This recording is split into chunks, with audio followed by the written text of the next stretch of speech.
আসসালামু আলাইকুম। সবাইকে স্বাগত জানাচ্ছি। আমি সালমা ফেরদৌসী বাবলি। আশা করি সবাই ভালো আছে। আমি আল্লাহর রহমতে ভালো আছি। আজকে আমি আপনাদের জন্য নিয়ে এসেছি পুঁটি মাছের রেসিপি। ছোট মাছ কাটাকুটির ভয়ে অনেকে খেতে চান না, কিন্তু একটু কষ্ট করে কেটে নিলে আসলে ছোট মাছ বড় মাছের থেকে বেশি ভালো লাগে, আর এর পুষ্টিগুণও অনেক বেশি। আমি যেভাবে পুঁটি মাছ রান্না করি আপনাদের সাথে সেভাবেই শেয়ার করব। আশা করি রেসিপিটি সবার ভালো লাগবে। চলুন রেসিপিটি শুরু করা যাক। এখানে আমি পুঁটি মাছ কেটে ভালো করে পরিষ্কার করে ধুয়ে নিয়েছি। চুলায় একটা প্যান বসিয়ে দিয়েছি। প্যানটা গরম হলে আমি এখানে তেল দিয়ে দেব 1/4 কাপ, দিয়ে দেব পেঁয়াজ কুচি দিয়ে দিয়েছি আমি 1/2 কাপের মতো। এরপর আমি পেঁয়াজগুলোকে একটু নেড়ে চেড়ে ভেজে নেব। অতটা ব্রাউন করতে হবে না, আর সামান্য নরম হয়ে এলে এতে আমি দিয়ে দেব আদা বাটা 1 চা চামচ, দিয়ে দেব রসুন বাটা 1 চা চামচ।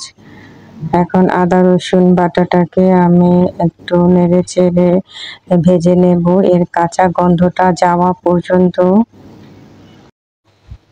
এরপর আমি দিয়ে দেব হলুদ গুঁড়া 1/2 চা চামচ, দিয়ে দেব মরিচ গুঁড়া 1 চা চামচ। মরিচ গুঁড়াটা আপনারা যার যার ঝালের টেস্ট অনুযায়ী কম বেশি বাড়িয়ে দিতে পারবেন বা কমিয়ে দিতে পারবেন। দিয়ে দেব স্বাদ মতো লবণ। এখন আমি এই মশলাগুলোকে ভালো করে একটু ভেজে নেব। এরপর আমি সামান্য পানি দিয়ে দেব। পানিটা ফুটে ওঠার জন্য অপেক্ষা করব। পানিটা ফুটে উঠেছে, এখন আমি মাছগুলোকে দিয়ে দেব। সামান্য নেড়ে মিশিয়ে নেব যাতে ভেঙে না যায়। এরপর একটা ঢাকনা দিয়ে ঢেকে দেব। ঢেকে কিছুক্ষণ রান্না করার পর ঢাকনা তুলে আবার একটু নেড়ে চেড়ে দেব। খুবই সাবধানে নেড়ে দিতে হবে যাতে ভেঙে না যায়। এ পর্যায়ে আমি দিয়ে দেব টমেটো আমি ফালি করে কেটে নিয়েছি। টমেটোটা দিলে রান্নার স্বাদ অনেকাংশেই বেড়ে যায়। এরপর দিয়ে দেব ফালি করে কাটা কিছু কাঁচামরিচ, আর দিয়ে দেব পেঁয়াজ কলি। এই পেঁয়াজ কলিটা অপশনাল, থাকলে দিবেন, না থাকলে না দিলেও চলবে, তবে পেঁয়াজ কলিটা দিলে মাছের তরকারিতে খুব বেশি স্বাদযোগ হয়। তো আমি একটু হালকা হাতে নেড়ে মিশিয়ে নিচ্ছি। এরপর আমি আবার ঢাকনা দিয়ে ঢেকে দেব। দেখুন রান্নাটা হয়ে এসেছে। এ পর্যায়ে দিয়ে দেব ধনেপাতা কুচি। ধনেপাতা অবশ্যই দিতে হবে, নাহলে মাছের টেস্টটা আসবে না।